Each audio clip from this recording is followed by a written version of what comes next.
Saudara-saudara, hari ini kita percaya penyertaan Tuhan setiap hari ada bersama kita.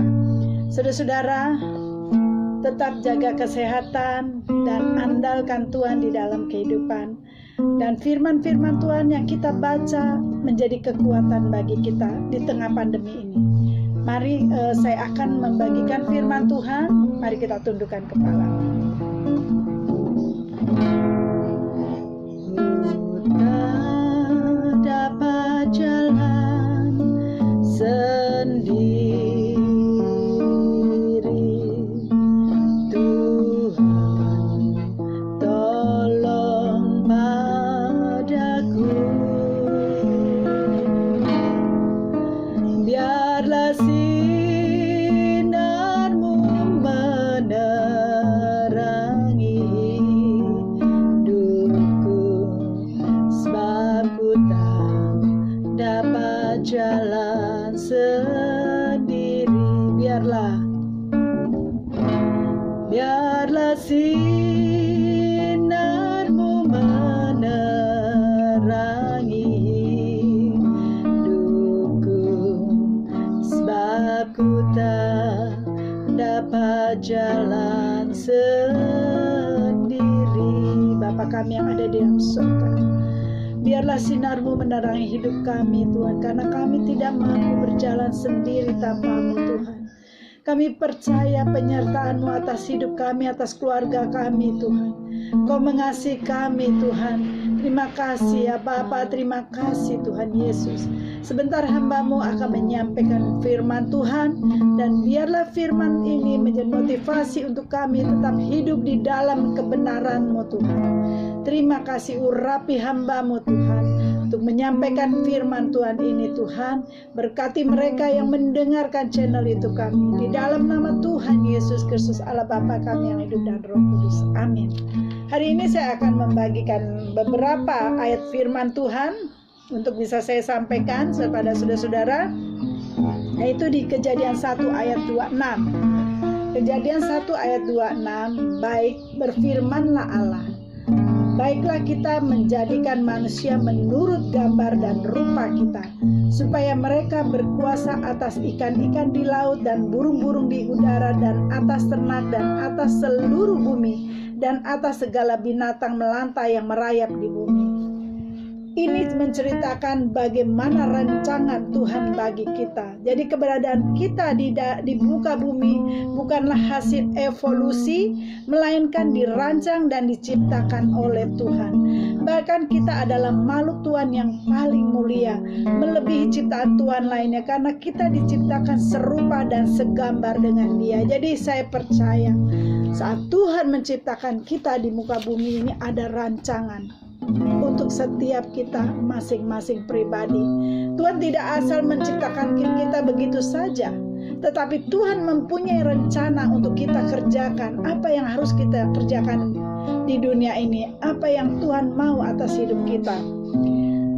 Adapun rancangan Tuhan dalam hidup kita adalah, saya di sini akan mengupas apa rancangan Tuhan dalam hidup kita dan apa tujuan Tuhan menciptakan kita di dunia ini. Yang pertama adalah untuk memperoleh berkat Tuhan. Kita baca di Kejadian 1 ayat 28. Allah memberkati mereka, lalu Allah berfirman kepada mereka, beranak cuculah dan bertambah banyak, penuhilah bumi dan taklukkanlah itu, berkuasalah atas ikan-ikan di laut dan burung-burung di udara dan atas segala binatang yang merayap di bumi. Jadi yang pertama adalah Tuhan, kita memperoleh berkat dari Tuhan. Jika keadaan kita sepertinya belum berubah dan belum mengalami berkat-berkat Tuhan, jangan kita kecewa, karena Tuhan sendiri menegaskan di kitab Yohanes 10 ayat 10b, pencuri datang hanya untuk mencuri dan membunuh dan membinasakan, tapi Tuhan datang supaya mereka mempunyai hidup dan mempunyainya dalam segala kelimpahan. Jadi yang pertama adalah Tuhan menciptakan kita adalah Tuhan mau memberkati kita.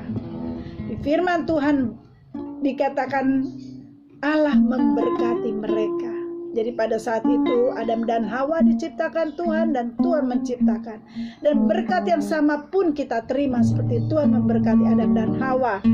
Dan di sini Tuhan memberikan janjinya, aku datang supaya mereka mempunyai hidup dan mempunyai dalam segala kelimpahan. Jadi Tuhan tidak pernah meninggalkan kita. Tuhan tidak pernah merancangkan hal yang tidak baik dalam hidup kita. Kalaupun doa-doa kita belum dijawab, kita harus sabar. Kita tetap bersyukur di bawah kaki Tuhan. Kita harus tetap bersyukur apapun masalah yang kita boleh hadapi. Yang kedua, untuk beranak cucu dan hidup produktif. Di Kejadian 1 ayat 28 dikatakan, beranak cuculah dan bertambah banyaklah, penuhilah bumi dan taklukkanlah itu, berkuasalah atas ikan-ikan di laut dan burung-burung di udara dan atas segala binatang yang merayap di bumi. Jadi yang kedua, Tuhan menciptakan kita adalah untuk beranak cucu dan hidup produktif. Jadi produktif di sini bukan hanya dalam hal keturunan, tetapi juga menghasilkan yang baik bagi Tuhan sesuai dengan talenta dan karunia yang Tuhan berikan. Seperti di kitab Efesus 2 ayat 10. Karena kita ini buatan Allah, diciptakan dalam Kristus Yesus untuk melakukan pekerjaan baik yang dipersiapkan Allah sebelumnya. Ia mau supaya kita hidup di dalamnya. Jadi yang kedua, Tuhan menciptakan kita untuk beranak cucu dan hidup produktif. Produktif bukan masalah kita beranak cucu aja, tetapi menghasilkan yang baik. Karena itu kita dibuat Allah, diciptakan dalam Kristus Yesus untuk melakukan pekerjaan Tuhan di dunia. Itu yang kedua, saudara-saudara. Yang ketiga, Tuhan merancangkan kita untuk bekerja dan melayani Dia. Kita baca di Kejadian 2. Di Kejadian 2 ayat 15. Kejadian 2 ayat 15. Tuhan Allah mengambil manusia itu dan menempatkannya dalam Taman Eden untuk mengusahakan dan memelihara taman itu. Jadi yang ketiga adalah Tuhan merancangkan kita untuk bekerja dan melayani Dia. Jadi pada waktu Tuhan menciptakan Adam, Tuhan mengambil manusia itu dan menempatkan dalam Taman Eden untuk mengusahakan dan memelihara taman itu. Jadi Tuhan tidak ingin kita berleha-leha, bermalas-malas, tapi kita mengerjakan apa yang Tuhan sudah buat untuk kita. Ketika Adam diciptakan, Tuhan menempatkan dia di Taman Eden. Tuhan memberi tugas kepadanya untuk mengusahakan dan merawat taman itu. Jadi Tuhan menghendaki Adam itu bekerja dan tidak bermalas-malasan atau berpangku tangan saja. Demikian pula kita dirancang Tuhan untuk bekerja bagi Dia. Jadi tidak ada alasan bagi kita untuk tidak bekerja bagi Tuhan, karena Tuhan telah memberikan kepada kita talenta dan karunia-karunia yang berbeda. Kita bisa baca di Yohanes 9 ayat 4. Kita harus mengerjakan pekerjaan Dia yang mengutus aku. Selama masa siang akan datang malam, di mana tidak ada seorang pun yang dapat bekerja. Jadi Tuhan menciptakan kita juga untuk bekerja sesuai dengan talenta dan karunia yang Tuhan berikan. Jadi rancangan Tuhan bagi kita sungguh luar biasa. Saudara-saudara, jangan siakan semua waktu yang ada saat ini. Jangan pandemi ini membuat kita menjadi lemah, tetapi percaya, waktu yang Tuhan kasih kita tidak akan duga-duga. Minta penyertaan Tuhan atas hidup kita, apa yang Tuhan mau atas hidup kita di dunia ini, dan apa rencana Tuhan untuk rancangan kita masing-masing pribadi, sehingga waktu yang Tuhan kasih tidak kita sia-siakan dengan percuma. Karena itu semua akan dipertanggungjawabkan kepada Tuhan saat kita dipanggil Tuhan. Demikian saya bisa sampaikan bahwa rencana Tuhan bagi kita adalah indah dan luar biasa. Jangan pernah kita kecewa dengan masalah pandemi saat ini. Ini semua boleh terjadi untuk kita diproses. Ini adalah masa penampihan, masa yang benar-benar kita diayak oleh Tuhan. Apakah kita tetap ada di dalam hadirat-Nya Tuhan? Apakah kita meninggalkan Tuhan? Jadi semua pilihan ada di tangan kita. Saudara-saudara, kiranya firman ini bisa menjadi kekuatan. Kita harus cepatnya ambil sikap, sungguh-sungguh hidup di dalam Tuhan. Mari kita tundukkan kepala. Mari kita tundukkan kepala dan berdoa bersama-sama.